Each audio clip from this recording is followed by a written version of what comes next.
नमस्कार, स्वागत है आपका मुनाफे की मंडी में, जहां हम आपको कमोडिटी मार्केट की तमाम बड़ी खबरें बताते हैं। साथ ही आपको हाजिर बाजार के साथ साथ वायदा बाजार का पूरा अपडेट देते हैं। साथ ही इंट्राडे, पोजिशनल और लॉन्ग टर्म के हिसाब से भी आपको बेहतरीन कॉल्स देने की कोशिश करते हैं। आज हमारे साथ 4 मेहमान होंगे जो आज आपकी मदद करेंगे। केडिया कमोडिटी के एमडी और रिसर्च हेड अजय केडिया होंगे। टेक्निकल आईक्यू के फाउंडर अखिलेश जैन होंगे और साथ ही हमारे साथ मनोज जैन होंगे। प्याज के बड़े एक्सपोर्टर्स हैं, नासिक के लासल गांव मंडी से जुड़ेंगे, उनसे हम प्याज के एक्सपोर्ट के बारे में जानेंगे। और साथ ही हमारे साथ प्रहलाद बोरगढ़ होंगे, सूर्या एपीसी के फाउंडर हैं, उनसे समझेंगे कि हल्दी का क्या हालचाल है, क्योंकि हल्दी को लेकर काफ़ी चर्चा है बाजार में कि वहाँ पर क्या कुछ हो रहा है, क्यों ये तेज़ी आई है। मराठवाड़ा की फसलों को लेकर काफ़ी कन्फ्यूज़न है, तो वो मराठवाड़ा एरिया से आते हैं, बसमत की मंडी में बैठते हैं, तो उनसे समझेंगे कि वहाँ पर क्या हाल चाल है। तो एक ग्राउंड रिपोर्ट वो आपके लिए लेकर आएंगे। तो चलिए, सबसे पहले शुरुआत हम सोने चांदी के साथ करेंगे और उसकी चाल देख लेते कि किस तरह की है। हमने देखा था कल शुरुआती कारोबार में एक ज़बरदस्त तेज़ी सोने में दिखी थी और 89,796 का नया हाई बनते हुए देखा था। वहाँ से देखें तो 1300-1400 रुपये की गिरावट सोने में आ चुकी है। फिलहाल भाव है 88,350 रुपए, तो यानी करीब करीब 1400 से ज़्यादा की गिरावट रिकॉर्ड स्तरों से सोने में आ चुकी है। चांदी 1,02,000 के बेहद करीब का रिकॉर्ड है चांदी का। वहाँ से अगर आप देखें तो करीब करीब 3,500 रुपए की गिरावट चांदी में आ चुकी है। तो रिकॉर्ड स्तरों से सोना और चांदी दोनों पर काफ़ी दबाव दिखा है, क्योंकि एक तरफा रैली थी। हमने देखा था 15-16% 2025 में सोना चढ़ा है, चांदी में 17% की तेजी आई है। तो इस तरह की मुनाफा वसूली दिखती भी है। कोई भी सिक्योरिटीज एक तरफा रैली नहीं दिखाता है। क्रूड को अगर आप देखें तो क्रूड में अब तेजी की संभावना ज़्यादा दिख रही है। आज 0.5% की तेजी है, कल भी हमने तेजी दिखा, पूरे हफ्ते में 2.5% की तेजी क्रूड में है। दो खबर यहां पर सपोर्ट कर रहा है। एक तो है ईरान को लेकर, ईरान पर अमेरिका की जो नई पाबंदी आई है उससे लग रहा है कि वहां पे पूरी तरह से एक्सपोर्ट को बंद करने की मंशा के साथ अमेरिका लगातार ईरान पर पाबंदियां बढ़ाया जा रहा है। चलिए, इन्हीं खबरों के साथ हमारे मेहमानों को भी शामिल करते हैं। हमारे साथ अजय केडिया है। केडिया जी, सबसे पहले क्रूड के साथ आपसे शुरुआत करूंगा। क्रूड में जो ये रिकवरी दिख रही है, करीब 2.5% की इस हफ्ते की तेजी है। ईरान वाली भी खबर है, साथ ही खाड़ी देशों में फिर से तनाव है। ओपेक प्लस के 7 मेंबर्स भी उत्पादन को घटाएंगे जून तक, क्योंकि वो कोटा से ज्यादा उत्पादन कर रहे थे। क्या लग रहा है सर, क्रूड में क्या होगा आगे?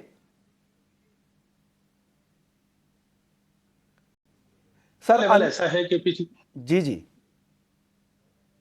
करीबन 70 का जो लेवल है वो ऐसा इंपॉर्टेंट है। पिछले 2-2.5 साल में कभी भी हमने देखा नहीं कि प्राइजेस के नीचे होल्ड करे।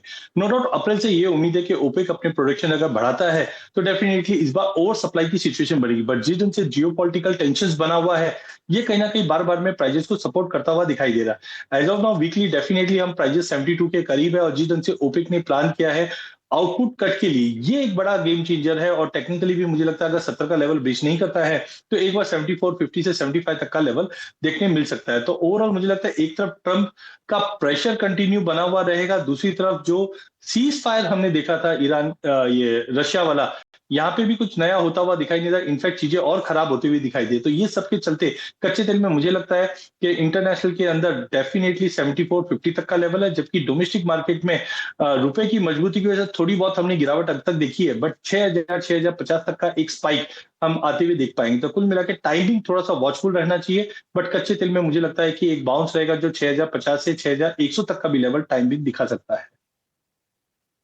आपको क्या लग रहा है कच्चे तेल में क्या होगा, यहां से कितनी संभावनाएं हैं? अगर ऑप्शंस में कोई ट्रेड है क्या आपके पास आज? क्या उस्मान जी, देखा जाए तो एक बॉटम फॉर्मेशन जो है क्रूड ऑयल के चार्ट पे दिखाई दे रहा है। जो गिरावट थी वो कहीं ना कहीं थमती हुई नजर आ रही है। प्राइजेस की अगर फ्यूचर के अकॉर्डिंग में देखूं तो 5880-90 के आसपास फ्रेश खरीदारी ट्रेडर्स कर सकते हैं। इंट्राडे के लिहाज से 6050 तक का टारगेट रखें। बट अगर थोड़ा सा कैरी जो लोग कर सकते हैं वो 6200 तक का भी टारगेट रख सकते हैं। स्टॉप लॉस 5800 के नीचे का मेंटेन करके चले। ऑप्शन की अगर मैं बात करूँ तो 5800 की जो कॉल अभी 200 रुपए के आसपास इसमें खरीदारी की जा सकती है। 150 रुपए का स्टॉप लॉस रखें। 300 रुपए तक की टारगेट मेरे को लगता है 5800 कॉल में जल्दी देखने को मिलेगी। जी उस्मान जी। ओके, चलिए अब सोने चांदी की बात करते हैं। सोना आज करीब 1400 रुपए से ज्यादा की गिरावट आ चुकी है रिकॉर्ड स्तरों से। केडिया जी, और गिरावट दिखती है क्या सोने में?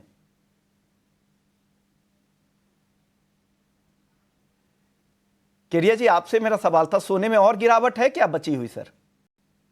देखिए विष्णु जी, जो भी हम फंडामेंटल की बात करें तो फंडामेंटल में कोई भी कमी नहीं आई है। जियो पॉलिटिकल टेंशन अपनी जगह चल रहा है, सेंट्रल बैंक की बाइंग चल रही है, डॉलर में आज भी हम देखें थोड़ी बहुत रिकवरी जरूर है, बट 104 के नीचे ट्रेड कर रहा है। बट टेक्निकली मंथली चार्ट पे 81 के ऊपर आरएसआई है, जो दर्शाता है कि कहीं ना कहीं एक प्रॉफिट बुकिंग जरूर बनता है। आज इंटरनेशनल में भी अगर हम देखें तो बार बार में स्पॉट 3050-55 के आसपास जाता है और एक करेक्टिव लेता है। तो एज ऑफ नाउ फंडामेंटल कोई भी ऐसी न्यूज नहीं है कि बहुत ही बड़ा कुछ करेक्शन टाइमिंग आ जाए। बट हाँ, अगले हफ्ते में अगर हम डोनाल्ड ट्रंप और शी जिनपिंग की बैठक है, पुतिन के साथ भी बैठक कंटिन्यू जारी है, अगर ऐसा कुछ आता है तो market is due for at least $150 से $200 का करेक्शन, अगर वॉर साइड में कुछ कम आता है। बट आज एज ए फ्राइडे मुझे लगता है मार्केट के अंदर थोड़ी बहुत प्रॉफिट बुकिंग देखने मिल सकता है। आज मॉर्निंग से ही हम देख रहे हैं मार्केट, जैसे कल खुलते में ही हमने देखा 89 के ऊपर का स्पाइक मारा और क्लोज कर दिया। तो आज के लिए मुझे लगता है मार्केट में थोड़ा सा दबाव जो है वो कंटिन्यू रह सकता है। लॉन्ग पोजीशन से इंट्राडे में बचे। सोने में मुझे लगता है आज 88,600 के करीब मिले, बेच के चलिए। 88,850 का स्टॉप लॉस लगाइए। 88,000 तक का टारगेट देखने मिल सकता है। आप बताइए, मानव मोदी जी भी हमारे साथ मोतीलाल ओसवाल से गोल्ड सिल्वर को काफी क्लोजली ट्रैक करते हैं। मानव, सोने और चांदी की इस मुनाफा वसूली के बाद आप लोगों ने कुछ व्यू में चेंजेस किए हैं क्या? अभी भी अप ट्रेंड आपको दिख रहा है यहां से? जी विश्वनाथ जी, मेरे ख्याल से लॉन्ग टर्म व्यू अभी भी इंटैक्ट है, क्योंकि डेफिनेटली 1 लाख के ऊपर काफी दिनों तक क्लोजिंग था, काफी दिनों तक टिका हुआ था।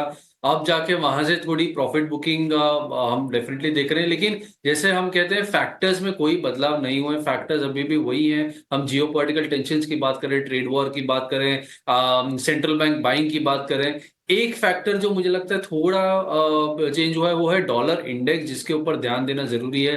पिछले 2-3 हफ्ते से डॉलर इंडेक्स पे बिल्कुल नजर नहीं थी किसी की। अब थोड़ा डॉलर इंडेक्स ऊपर आया है, 103.50-40 से 104 के करीब गया है। तो मुझे लगता है जितनी डॉलर इंडेक्स में स्ट्रेंथ आएगी उतना प्रेशर कमोडिटीज ओवरऑल मुझे लगता है थोड़ा बहुत आ सकता है। तो उसी में सोने और चांदी में भी थोड़ा दबाव कंटिन्यू रह सकता है इस शॉर्ट टर्म ट्रेड में। तो ये प्रॉफिट बुकिंग है, ये डिप्स है। मेरे ख्याल से अगर फ्रेश बाइंग का वेट करना है तो ये अच्छा लेवल, अच्छा अपॉर्चुनिटी है डिप्स का वेट करना चाहिए। जैसे ही थोड़ी डिप मिलेगी बाइंग की अपॉर्चुनिटी वापस से गार्नर हो सकती है। इमीडिएट बेसिस पे डेफिनेटली गोल्ड 88,400 के नीचे मिलता है तो सेल करके चलना चाहिए। 88,600, 88,700 का स्टॉप एंड 87,800, 87,900 का टारगेट मुझे लगता है आना चाहिए। करंट लेवल पर भी सेल करने की सलाह दे रहे हैं। अभी 88,400 के नीचे ही है, जैसा मानव कह रहे हैं, तो यहाँ पर सेल करने की सलाह है। लेकिन यहाँ पे 88,700 का स्टॉप लॉस भी ध्यान रखिएगा, और ये 88 के नीचे भी जा सकता है, ऐसा मानव को लग रहा है। आपकी रीडिंग क्या है अमित जी? आज देख पा रहा हूँ काफी टाइम से गोल्ड जो है प्रीवियस 3 डेज का लो ब्रेक नहीं कर रहा था, लेकिन हमने देखा कि आज जो है लास्ट 3 प्रीवियस डेज के लोज गोल्ड सिल्वर दोनों ने ब्रेक किए। तो और जैसा कि देखा जाए तो आरएसआई भी काफी ओवरबोट जोन में दिखाई दे रहे, तो मेरे को लगता है ये मुनाफा वसूली थोड़ी सी जारी रहेगी। 88,500 के आसपास अप्रैल गोल्ड में कहीं कोई बिकवाली की जा सकती है। 88,800 रुपए का स्टॉप लॉस लगाए। नीचे में 88,000 से लेकर 87,700 तक के टारगेट जो है गोल्ड में रखे जा सकते हैं। वहीं पर सिल्वर की अगर मैं बात करूँ तो 99 के आसपास इसमें बिकवाली करें, 99,600 का एसएल लेकर चले। नीचे में 97,500 रुपए तक के टारगेट सिल्वर में भी देखे जा सकते हैं। ओवरऑल अभी 1 से 2 ट्रेडिंग सेशन के लिए एक मुनाफा वसूली चार्ट पर नजर आ रही है। जी बिस्मिल्लाह जी। मेटल्स में आज सारे मेटल्स कमजोर आ रहे हैं। केरिया जी, क्या हो रहा है? मेटल्स में तो अच्छी रिकवरी दिख रही थी, ट्रेंड क्या बदला है कि ट्रेंड अभी भी स्ट्रांग ही आपको दिख रहा है? अभी भी बाइंग पोजीशन के साथ रहना चाहिए, तो दिन के दौरान क्या ट्रेड सलाह दे रहे हैं आप मेटल्स में? देखिए मेटल में हमने कॉपर में काफी अच्छा ब्रेकआउट दिया, 10,000 का लेवल छू चुके थे। अब थोड़ा सा फ्राइडे के चलते हम एक प्रॉफिट बुकिंग देख रहे हैं। डॉलर इंडेक्स में रिकवरी है और मुझे लगता है अगले हफ्ते में मोस्ट प्रॉब्ली जो डोनाल्ड ट्रंप और शी जिनपिंग की बैठक रहेगी, यहां से हमें लगता है कुछ नई अटकलें निकल के आएगी। तो टाइमिंग मुझे लगता है कॉपर ने जिस ढंग से 915.50 का हाई मारा है, यहां से एक बार प्रॉफिट बुकिंग दिखाई दे रहा है। लॉन्ग टर्म व्यू अभी भी इंटैक्ट है, बिकॉज जब इकोनॉमी को ग्रो करना है तो मेटल के कंजम्पशन बढ़ते हुए दिखाई देंगे। जैसे एल्यूमिनियम में हमने देखा डिलीवरी को लेके कंसर्न से इसकी वजह से बहुत अच्छी रैली आई थी, बट अब मार्केट थोड़ा सा करेक्ट कर रहा है। तो आई थिंक अगला 2 से 3 दिन का व्यू मुझे लगता है थोड़ा सा करेक्टिव है, जहां पे कॉपर 906 में बेचिए, 911 का स्टॉप लॉस लगाइए। 895 तक का टारगेट मिल सकता है। जिंक के अंदर ऑलरेडी हम देख रहे हैं 270 से लेकर 280 का दायरा है मार्केट के अंदर, तो मुझे लगता है 270 के टारगेट के लिए जिंक बेचा जा सकता है। 274 पे बेचिए, 276.50 का स्टॉप लॉस लगाइए, 270 का टारगेट रहेगा। लास्ट अगर एल्यूमिनियम की बात करूं तो बहुत ही क्रिटिकल सपोर्ट पे है 260 का। मुझे लगता है 261 पे बेचिए, 263 का स्टॉप लॉस लगाइए, 257 तक का टेम्पररी पुलबैक हम सभी मेटल्स में एक बार देख पाएंगे। तो मेटल्स पर आपकी तरफ से ये राय आ गई है। मानव, आपकी इन हाउस कॉल्स क्या है आज के लिए, अगर कोई टॉप पिक आप लोगों की तरफ से हो मेटल्स में तो? जी बिल्कुल, मेरे ख्याल से मैं केडिया जी से सहमत रखता हूँ। कॉपर के मद्देनजर अगर बात करें, 915 का बहुत इंपॉर्टेंट रेजिस्टेंस है। वो जब तक ब्रेक नहीं हो रहा है कॉपर में, थोड़ी उसके ऊपर जाने में मुश्किल हो रही है। अगेन फैक्टर्स अगर देखें तो चाइना की तरफ से जितने भी सेंटिमेंट्स आ रहे हैं, जितने भी पॉजिटिव मूव है, वो सारे ही सपोर्टिव है। लेकिन डॉलर इंडेक्स एक 2-3 हफ्ते के बाद बहुत अच्छा एक रिकवरी मोड में है। तो अगर ये रिकवरी नेक्स्ट वीक भी कंटिन्यू होती है तो मेरे ख्याल से थोड़ा दबाव, हम ये जो रैली है उसमें थोड़ी रुकावट देखेंगे। कॉपर बिल्कुल मेरे ख्याल से 890 885 तक के लेवल एक बार नीचे में आने चाहिए ऐसा लग रहा है। इमीडिएट बेसिस पे थोड़ी एक रिलीफ रैली 908 906 तक दिख सकती है। तो मेरे ख्याल से 908 के करीब हम बेचने की एक सेल ऑन राइज की स्ट्रेटेजी बिठा सकते हैं। तो 908 906 पे हम बेच सकते हैं। 890 के आसपास का टारगेट हम रख सकते हैं।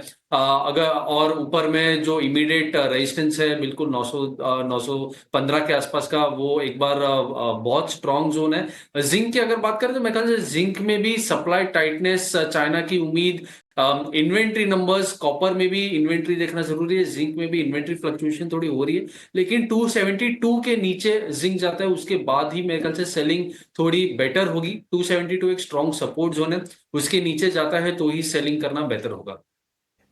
तो कॉपर यहाँ पे आपको सेलिंग के लिए बेहतर कैंडिडेट यहाँ पे दिख रहा है, जहाँ पे 908 के आसपास सेल करे, 890 तक भी फिसल सकता है, और 915 एक स्ट्रॉन्ग रेजिस्टेंस है, तो उसके आसपास का आप एसएल भी लगा सकते हैं। अमित जी, आपकी टॉपिक क्या है मेटल्स में? की तरफ ही जाना चाहूंगा। एक टॉप क्रिएशन अभी चार्ट पे दिखाई दे रहा है, 906 960 के आसपास कहीं कहीं बिकवाली करें, 912 रुपए का स्टॉप लॉस लगाएं। नीचे में देखा जाए तो इंट्राडे में 890 के आसपास के भाव कॉपर में देखने को मिल सकते हैं। सिमिलर कॉल है यहाँ पर, और टारगेट भी आपके मैच कर रहे हैं मानव से। एक सवाल नेचुरल गैस पे केडिया जी, 2.25% आज भी कमजोर है, जैसा आप कह भी रहे थे कि अपने जो डिमांड साइकिल का जो आखिरी लेग चल रहा है और गिरावट अब शुरू भी हो गई है, और गिर सकता है क्या एनजी यहाँ से?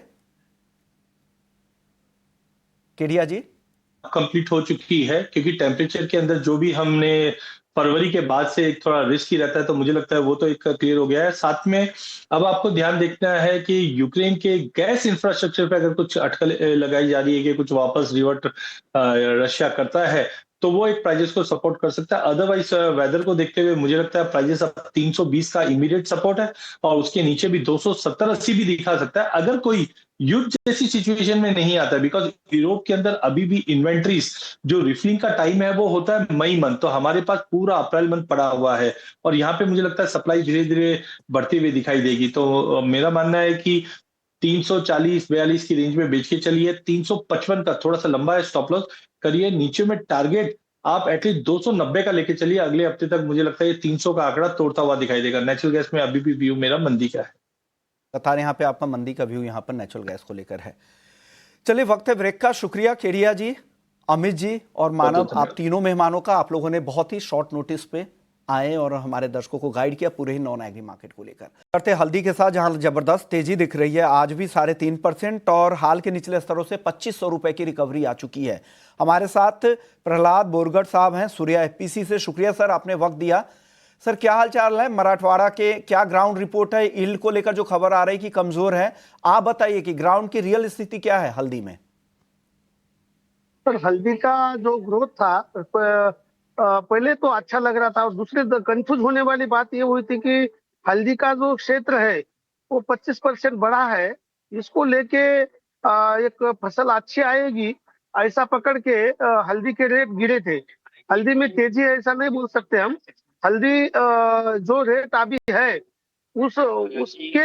उससे ज्यादा अभी भी रेट नहीं आए। वो 16-17 हजार पे हल्दी चल रही थी, हल्दी नीचे गई, और अभी जो चल रही है, अभी कंफर्मेशन आ रहा है कि हल्दी की ईल्ड जो है फसल डैमेज होने की वजह से कम आ रही है। लगभग 25% किसानों को जिन्होंने अलग अलग क्षेत्र में हल्दी लिया है, जहाँ कभी हल्दी नहीं लिया था, उनको अच्छी फसल आ रही है। लेकिन 75% किसान ऐसे है जिनको लगभग 40% तक उसकी प्रोडक्शन कम आ रही है। इसके वजह से आने वाला साल जो है तो हल्दी के प्रोडक्शन में बहुत कम ही रहेगा हल्दी का प्रोडक्शन। और इसी को देखते हुए हल्दी के आज रेट बढ़ना चालू हुआ है।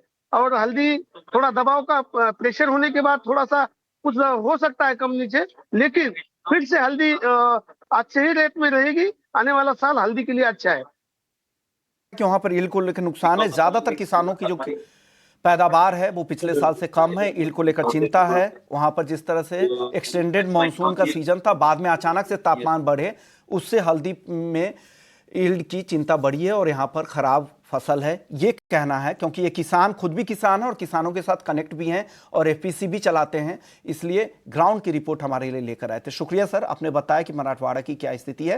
लेकिन 2 हफ्ते में स्थिति और साफ हो जाएगी, क्योंकि जब वहां के अराइवल शुरू हो जाएंगे। वहां के अराइवल्स का क्या हाल चाल है, छोटा जवाब दे दीजिएगा प्रहलाद जी। अराइवल अभी लगभग हमारे जो मंडी है बसमत मंडी यानी मराठवाड़ा में फिलहाल अराइवल नए माल का अभी चालू हो रहा है। और 15 दिन में अच्छी खासी आवक मंडी में दिखेगी। अभी पुराना माल और नया माल मिल के आ रहा है, लेकिन 15 दिन में पूरा नवा माल आएगा मंडी में। दिया और हमें ग्राउंड की स्थिति बता दी। चलिए आगे बढ़ते, प्याज की बात करते हैं। हमारे साथ मनोज जैन है, प्याज के एक्सपोर्टर है। मनोज जी बहुत बहुत शुक्रिया। सर 20% कहा जा रहा है कि 20% एक्सपोर्ट ड्यूटी की वजह से एक्सपोर्ट में कमी हुई है, और दूसरे जो देश है, जो पाकिस्तान, इजिप्ट, तुर्की और ईरान को इसका फायदा हो रहा है। आप इससे सहमत है क्या? इस वजह से हमारा एक्सपोर्ट कम है क्या 20% ड्यूटी से? जी सर, बहुत ज्यादा असर इस बात का पड़ा है 20% ड्यूटी का। काफी सारे कॉम्प्लिकेशंस 20% ड्यूटी के लिए भी आए हैं। ओके, आवाज आ रही है सर? हाँ आ रही है। लेकिन सर मेरा यह सवाल है कि अगर सरकार इस एक्सपोर्ट ड्यूटी को हटाती है 20% को, तो किसानों को फायदा होगा या सिर्फ कारोबारी ही फायदा उठा लेंगे? मैं इसलिए बोल रहा हूं कि मंडी में 1500 रुपए प्रति क्विंटल के भाव हैं, किसान तो और सस्ता मंडी में बेच के जाते होंगे, और यहाँ पे रिटेल में 40 रुपए तक बिक रहे हैं। तो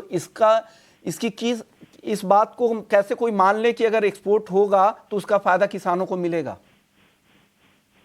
सर मतलब एक 8-10 दिनों में बाजार में भारी गिरावट आई है। माल जिनके पास पुराने होंगे या जो रिटेल शॉप है उसके बारे में मैं कुछ नहीं कह सकता हूँ। बाकी होलसेल मंडियों में ऑल ओवर इंडिया सब जगह पर मार्केट 10 रुपए प्रति किलो डाउन आई है। ओके, अब रिटेल वालों ने क्या बेचना ये हमारे हाथ की बात नहीं है।